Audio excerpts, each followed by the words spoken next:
great successes in the Oval Office, and we know Kamala Harris has not had a whole lot of successes, but let's talk about why. Let's talk about the policy details. Now, here, President Trump's view is very simple.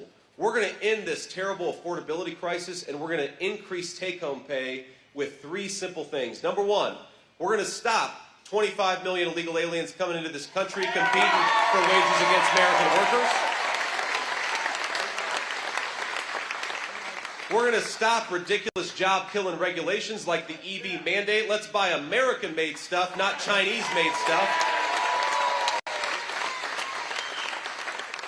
And number three, we are going to drill, baby, drill. We got plenty of energy right here in Pennsylvania. Let's get it out of the ground with Pennsylvania workers.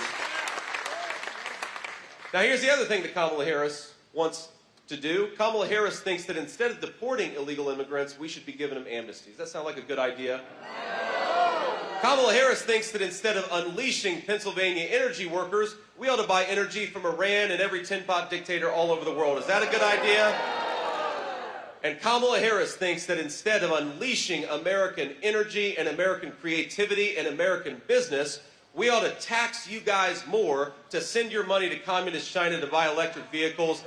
Is that a good idea? No. So is it a good idea to give Kamala Harris a promotion? No. We're going to do what Donald Trump loves to do to people who don't do their jobs. You are fired, Kamala Harris. You're out of there. It's done.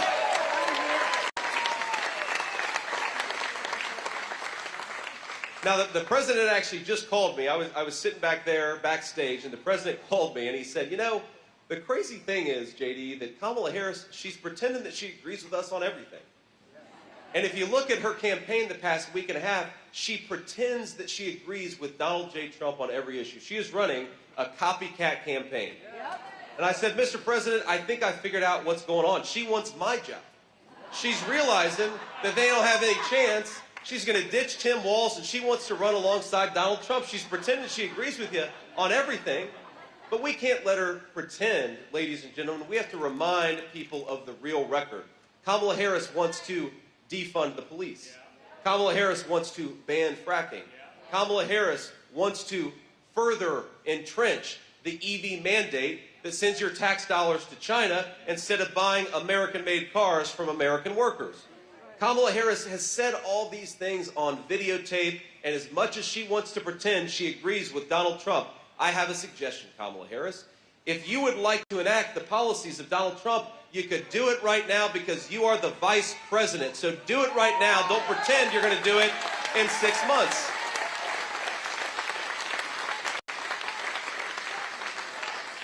Now, I've been in politics for all of 2 years, and I've met some pretty shameless politicians. But I've never met anybody who, as the sitting vice president, could stand before a crowd and say, on day one, we're going to tackle the affordability crisis affecting American families. Like, Kamala, day one was 1,300 days ago. You've been the vice president for 3.5 years. If you want to get to work, start now. Don't make promises. Start doing it now.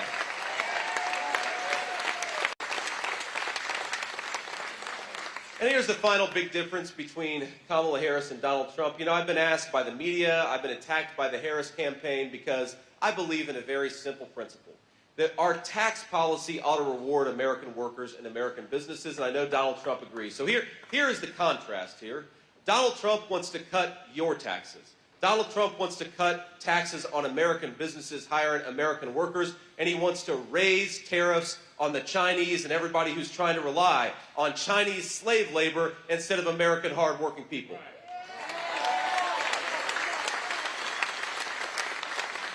And Kamala Harris wants to raise your taxes and cut down on the tariffs that are making it harder for people to cheat and use Chinese labor instead of American workers. It's ridiculous.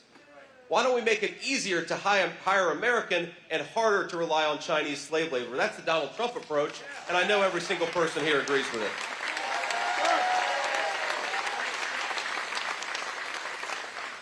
So let me leave you with one final thought here, and then I want to kick it over to our illustrious media to ask some questions. It's very simple, my friends. Look, we have the best country in the entire world. I've been flying...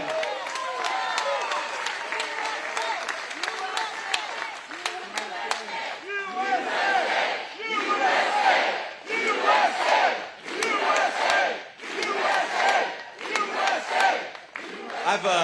I've been flying all over the country, doing events like this all over the country with my beautiful wife. Isn't she lovely? Sorry to embarrass you, but if you bring your wife to Erie, Pennsylvania, you got to embarrass her a little bit, right? And all I can think about when we fly into a new place or we drive to a new place is what a beautiful country this is. And I'm a Buckeye, and yesterday I was in Big Rapids, Michigan, and it was hard to admit it, but Big Rapids, Michigan is a beautiful place.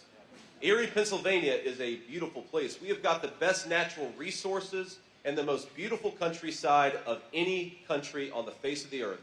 And we've got something better than that. We've got the best history, we've got the best traditions, we have got the best workers right here in Pennsylvania. The only thing, thank you, the only thing that is broken about this country is its leadership. There is nothing that we cannot do as a people, nothing that we cannot do as a people. So let's send a message right here in Erie, Pennsylvania, all over the state of Pennsylvania, and all over the country. We are sick of the broken leadership of Kamala Harris. We're going to get a president who is equal to the challenge of this country and deserves to be the leader of its people. That's Donald J. Trump. And together, we're going to put him back in the White House.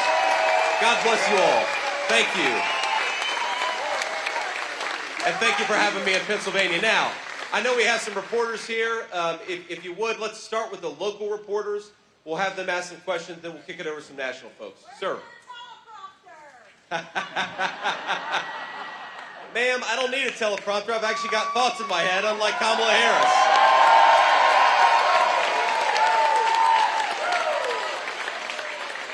Good evening, Senator. Thanks for coming to Erie County, Pennsylvania. Philip Ward from Erie News Now.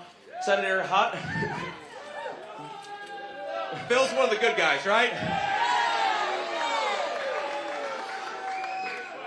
Senator, how do you relate to Erie County voters, and what does a potential Trump-Vance administration mean for us locally? Yeah. Well, it's funny. Driving through Erie, Pennsylvania, I could not help but think how much this reminds me of my hometown in Middletown, Ohio, right? And this, of course, is a town with a proud manufacturing and proud steel-making tradition. By the way, why don't we keep American steel companies owned by America, right? But a proud manufacturing tradition, and all I could think driving through Erie is this is a beautiful place, but it has been left behind by a lot of stupid policies from people like Kamala Harris. And let's be honest, it's not just Kamala Harris. There was a consensus in this country for 30 years that we didn't need to make our own stuff. And so now everything, from a lot of the steel that we rely on to the drugs that we put in the bodies of our children, from ibuprofen to antibiotics, it's made by our adversaries instead of made by American workers. Wasn't that stupid? Yes. And the one person in politics in my lifetime who said, no more of this, we want to rely on Pennsylvania workers, was Donald J. Trump. And over 4 years of his leadership, 4 years of his leadership, we had a bigger boom for American manufacturing and American energy than we've seen. That benefits the people of Erie, Pennsylvania. We had rising take-home pay and rising wages under the leadership of Donald Trump, and we had a world that was at relative peace and calm. And now we've got a world at war in seemingly every continent. Who's going to fight those wars? I guarantee you, it's not going to be Kamala Harris's family. It's going to be the people right here from Erie, Pennsylvania. So we want peace, right?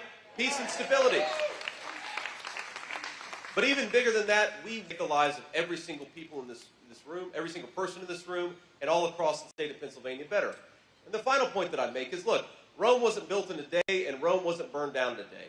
We had so much success for just 4 years of Donald Trump's leadership. I think we're going to have a hell of a lot more with 4 more years of Donald J. Trump. 4 more years. Sir. Hello, Senator. Thank you for coming to Erie today. I'm Tyler Gallagher. I'm with Jet 24 News here. Erie's kind of had a declining economy and population. How is the Trump administration going to directly help the hardworking people of Erie bring people back here and, create more jobs?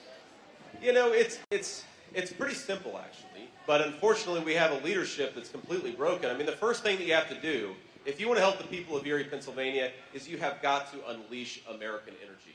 It'll make manufacturing cheaper. It'll make trucking cheaper. It'll help everybody. Look at it, it's not just our businesses.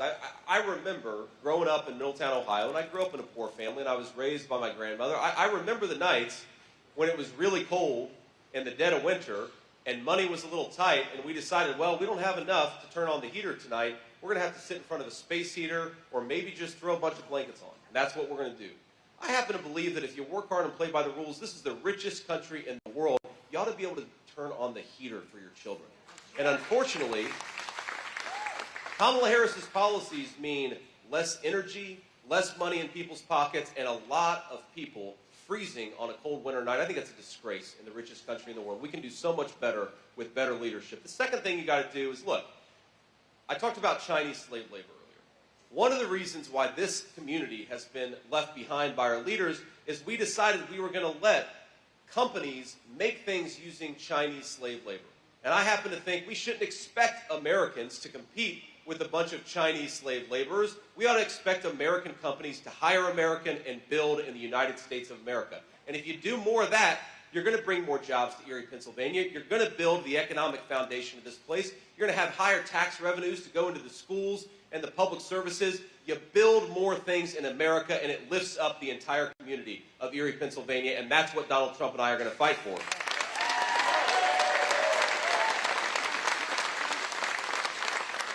And then the final thing is, look, the number one issue when I go to places like Erie, Pennsylvania, is inflation. The number two issue is, why did Kamala Harris open up the southern border and let these cartels bring in the poison that's killing our families? It's ridiculous. We've got to stop doing this craziness. She said on day one she wanted to open up the border. She said on day one she wanted to suspend deportations. She said on day one she was going to end Donald Trump's Remain in Mexico policy. Donald Trump has a different message for illegal immigrants. Pack your bags, because in 6 months you're going home.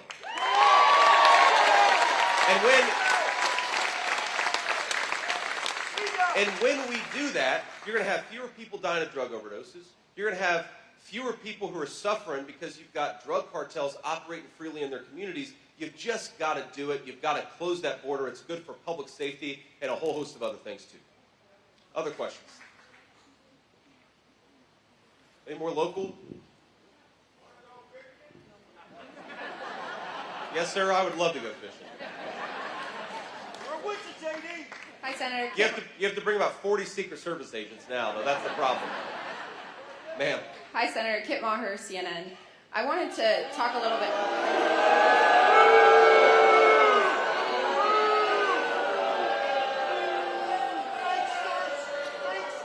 Thanks, Senator, for taking my question. I wanted to expand a little bit more on your phone call with Governor Brian Kemp. How did Trump go from calling him disloyal and average governor to praising him and thanking him for his support? And why is it so important to have his support and a unity there? Well, look, because we're a big tent party, the president just got RFK's endorsement. He just got Tulsi Gabbard's endorsement. And on the other side, he's got Nikki Haley's endorsement. He's got Brian Kemp's endorsement. He is the president of common sense in this country. People are sick of being lied to, and they're sick of the craziness. Now look, the president has some personal disagreements with Brian Kemp, and Brian Kemp has some personal disagreements with the president, but they're both big enough to put the country over personal interests. And what they will both say is, and I think that people from across the political spectrum should take something from this, that Brian Kemp is willing to say, this country is so important, and we cannot let Kamala Harris become its president. And it's important that Donald Trump, despite the fact that he has disagreements with a number of people who have endorsed him, he's willing to say, we are the big tent party, we stand for common sense and sanity, and we've got to kick that insane politician named Kamala Harris out of the White House.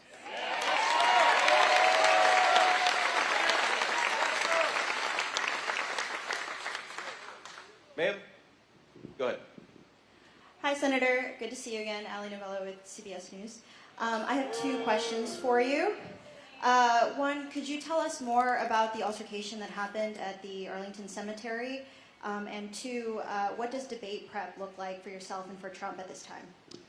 Well, I think, first of all, the altercation at Arlington Cemetery is the media creating a story where I really don't think that there is one. There is verifiable evidence. There is verifiable evidence that the campaign was allowed to have a photographer there. There's verifiable, they were invited to have a photographer there. There's verifiable evidence that the families of these poor people who had their loved ones die 3 years ago at Abbey Road, Abbey Gate, those 13 Americans, a lot of them were there with the president. They invited him to be there and to support them. That's not an insult to the memories of their loved ones. They wanted Donald Trump there, and thank God that we have a president who stands with our veterans instead of one who runs away from them.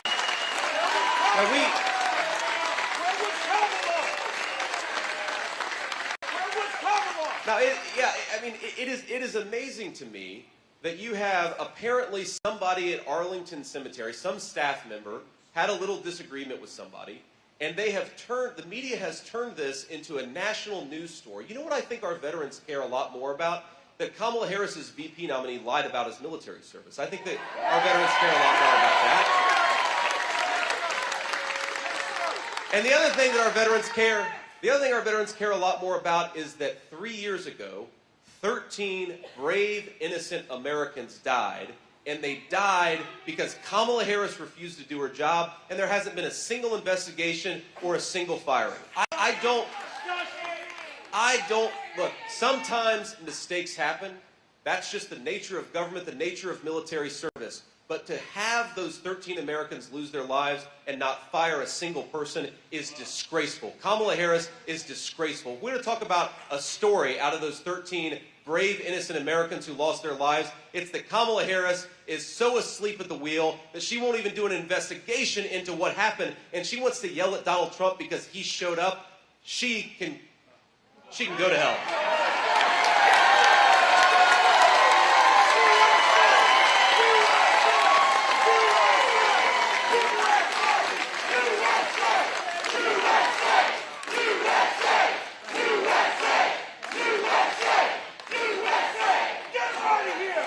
Thank you, sir.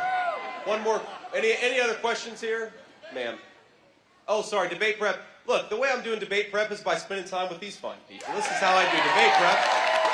Is you get out there, you talk to people, you talk about the issues that matter. We don't need to prepare for a debate with Tim Walz. We need to get out there and talk. We need to get out there. Look, we need to get out there and talk to the American people. That's the biggest way that we're going to prepare for that debate on October the 1st. And I guess CBS is hosting it, right? So we got to be nice to her, ladies and gentlemen, because CBS is hosting the debate in a few weeks. Ma'am.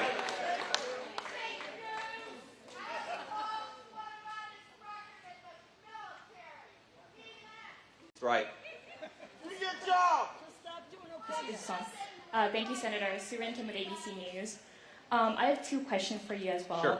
One is going back to Kit's question about Brian Kemp. Are you playing any role in facilitating any, are you playing any role in facilitating connections with Governor Brian Kemp or other Republican members bringing them back to the Trump world at all? My second question is, since becoming Trump's running mate, have you talked to former Vice President Mike Pence for any advice in campaigning? Have you connected with him, or have you talked to him about maybe him supporting President Trump? So the first question, look, a lot of people have talked to Brian Kemp, and I'm proud to be among them. I think he's been a good governor for the state of Georgia. I certainly gave him a phone call. I think 150 other people have given Brian Kemp a phone call and talked about the need to have a unified Republican team. I don't take any special credit for it. I think a lot of people deserve more credit than I do, including the President of the United States, because I think President Trump has been very, very aggressive at trying. Everything okay?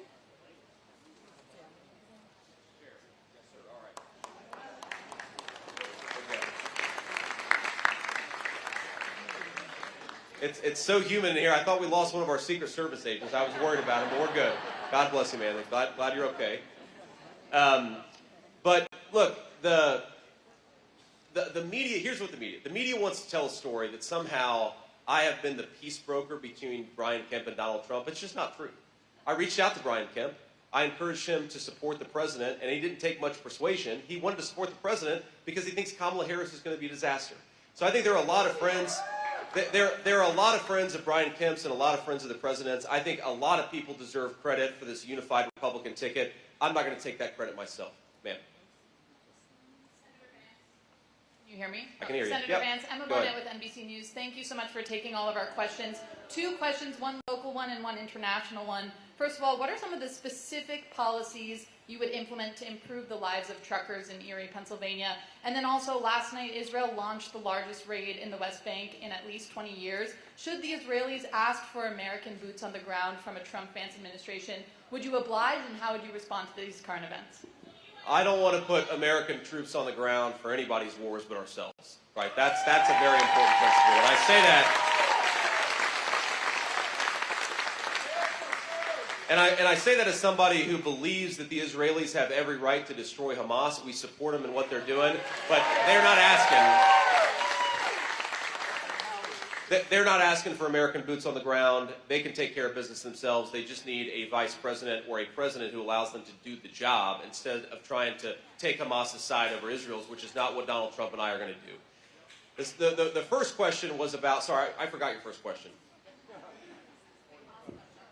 The first question was about specific policies that would help truckers. Erie Yep, truckers. that's good. That's right. So look, the most specific policy that we have to help the truckers of Erie, Pennsylvania is to fire Kamala Harris and to replace her with Donald Trump, right? That's what we need to do. She is the source of so much that's broken in this country. But look, I mean, you talk to truckers, there are 2 big things that I think we can do. First of all, there are a lot of people who would like to be truckers, and our education system is trying to force everybody to go get a 4-year college degree. There are a lot of truckers out there who make a lot more money and have a lot better job than 4-year college degree holders. Let people do what they want to do and have an education system that empowers people to make their own choices for their own lives instead of forcing them to do what Kamala Harris wants them to do. That's number 1. Number 2, you talk to our truckers, what is the biggest cost that they have, the biggest increase? We ask them right there, they're all saying fuel in unison.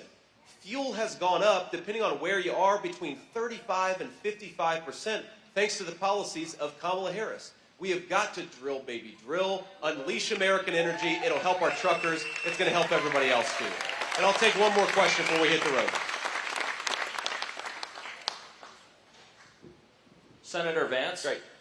how has your military service and being a veteran prepared you to A, be a senator and potentially vice president of these United States? Yeah, I appreciate that question. Well,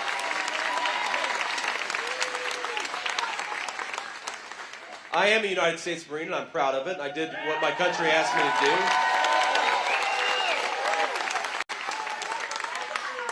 And look, I'd say the Marine Corps gave me 2 perspectives. Number 1, what's great about the Marine Corps is whether you're a 19-year-old kid or a 23-year-old fresh out of college or a 45-year-old who's been in the Marine Corps for 25 years, the Marine Corps demands that you occupy positions of leadership. And it lets you make mistakes, and it teaches you how to improve from those mistakes. But the Marine Corps is the first taste I got of real leadership, and that's the most important quality in a vice president. You got to be able to lead people. Okay, that's what the Marine Corps taught me. The second thing I'd say is it gives me a fresh perspective on the problems that a lot of our military families and a lot of our troops are facing. And one thing I learned in the Marine Corps is perhaps the most precious resource that we have in this country is the lives of our young people who put on the uniform and are willing to sacrifice it all for the United States of America. That is a precious, precious resource, a sacred. And it really is a sacred thing. I mean, you've got kids, some of the kids I served with in the Marine Corps, you had a guy, a Puerto Rican guy who grew up in poverty in the Bronx. I had a guy who grew up in a rich family in the suburbs of Maryland. We had my background. We had a kid who grew up from California. You meet people from all over this beautiful country, and they all are united by a common objective. And that's an amazing thing. That's really a sacred obligation that the president and the vice president has to take care of those people. And yes, sometimes you've got to send them to mess things up and fix the American people's business, but you only do it when you have to. And you treat that resource with care. And when, as Kamala Harris let happen, you let 13 people die because you screwed up and didn't do your job, you at least got to have an investigation and figure out what went wrong so you don't do it the next time. You got to respect the troops, and that's the number one thing I take from my time in the United States Marine Corps.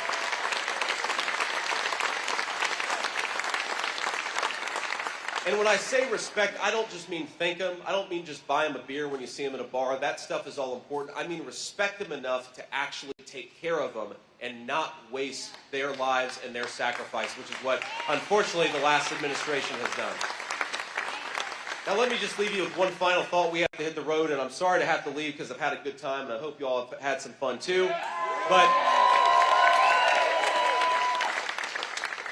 you all in Pennsylvania are going to get sick of me over the next 2 months because I practically live here in the state of Pennsylvania because this is such an important state for us. Thank you, sir. I will.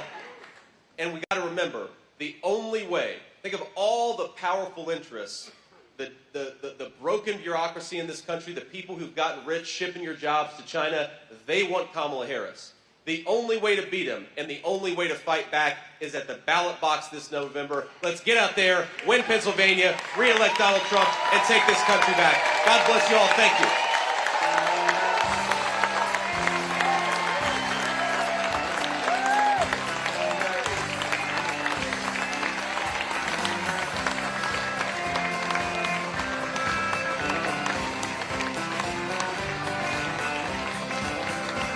Why don't we live